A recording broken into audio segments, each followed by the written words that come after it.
Operation सिंदूर को एक as a military operation आप कैसे देखते हैं और एज अ पॉलिटिकल फॉलआउट आप क्या देखते हैं? सरकार ने कहा, हम लोग के विदेश मंत्री ने कहा कि जो सीज फायर हुआ वो पाकिस्तान की पहल पर हुआ। तो अगर पाकिस्तान के पहल पर सीज फायर हुआ इसका मतलब कि पाकिस्तान दबाव में था। तो अगर पाकिस्तान दबाव में था 1 दिन या 2 दिन के ऑपरेशन सिंदूर के बाद, तो भाई आप काहे सीज फायर किए? आपको 2-4 दिन और चलने देना चाहिए था, वो पाकिस्तान को मार के सेना वाले ठंडा कर देते। तो ये तो सरकार अपनी ही बात में फंसी हुई है। सरकार ये कह रही है कि मिलिटरीली ये सक्सेसफुल है।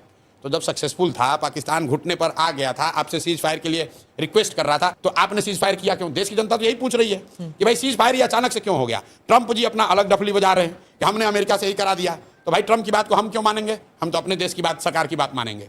हमारे देश की सरकार कह रही है कि पाकिस्तान के रिक्वेस्ट पर सीज फायर किया गया। तो देश के नागरिक होने के नाते हम लोग पूछ रहे हैं कि भाई इतने दिन के बाद मौका मिला था, आपने ऑपरेशन सिंदूर शुरू किया, देश भर के लोग आपके साथ खड़े हुए, और पाकिस्तान की हालत ये हो गई कि एक ही दिन में सीज फायर के लिए वो घुटने पर आ गए थे, तो 2-4 दिन और चलने देते। अमित शाह जी ने कहा है पार्लियामेंट में कि हम लोग वो लोग हैं जो देश के लिए जीने मरने वाले हैं, पाकिस्तान ऑक्यूपाइड कश्मीर को लेना हमारा लक्ष्य है। तो अगर पीओके लेना लक्ष्य था और पाकिस्तान घुटने पर आ गया था, तो काहे सीज फायर किए?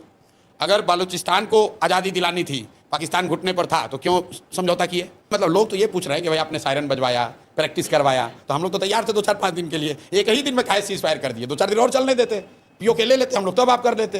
लोग ये चाह रहे हैं कि जब मौका मिल गया था तो पूरा ही साफ कर देते। बीजेपी के स्वयंभू नेताओं ने कहा कि अरे आपने इंदिरा जी को क्या देखा, हम तो पाकिस्तान को 4 टुकड़ा में कर देंगे, हम बलूचिस्तान बना देंगे, हम पीओके ले लेंगे। तो भाई कर लेना था। फिर आप कह रहे हैं भाई तो न्यूक्लियर स्टेट है। तो भाई न्यूक्लियर स्टेट वो एक ऑपरेशन सिंदूर होने के बाद थोड़ी ना बना, वो तो पहले से भी था। वो तो असेसमेंट मोदी जी जैसे विद्वान लोगों ने किया ही होगा पहले से। तो भाई काहे लड़ाई शुरू किए? और किए तो पूरा करना चाहिए। देश की जनता ने तो नहीं कहा कि हम लोग न्यूक्लियर वाले से डर रहे हैं। भाई बीजेपी को अगर आप मुझे एनालिस्ट पूछेंगे तो चुनावी नुकसान होगा जिस मैनर में ऑपरेशन सिंदूर को जिस मैनर में रोका गया, और खासकर ट्रंप के ट्वीट के बाद। मैं अपना अनुभव आपको बता रहा हूं, मुझे किसी ने अमेरिका से भेजा उस समय कि ट्रंप ने ट्वीट किया है कि सीज फायर हो गया। तो मैंने कहा यार फोटोशॉप होगा, ये ऐसा कैसे हो सकता है? ये विश्वास नहीं कर सकते हो आप। स्पीच था उनका। हाँ नहीं, ट्वीट पहले, सबसे पहले ट्वीट आया था। तो मुझे ऐसा लगा, मुझे खुद लगा कि अरे यार ये तो हो ही नहीं सकता है। तो मतलब देश की जनता को ये लगा कि यार इतना बड़ा जब हम लोग तैयार मेंटली प्रिपेयर हो ही गए थे, तो 1-2 दिन 4 दिन एक उसको लॉजिकल कंक्लूजन तक ले जाना था।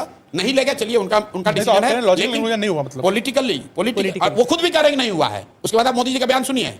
डैमेज कंट्रोल करने के लिए वो क्या कह रहे हैं कि ऑपरेशन सिंदूर जारी है, उसका फॉर्म बदल गया है। वो भी नहीं कह सकते हैं कि रोक दिया है, क्योंकि उनको भी मालूम है कि देश की जनता ये नहीं चाहती थी कि रुके। जिस तरीके से सीज फायर हुआ उससे बीजेपी को पॉलिटिकल नुकसान होगा।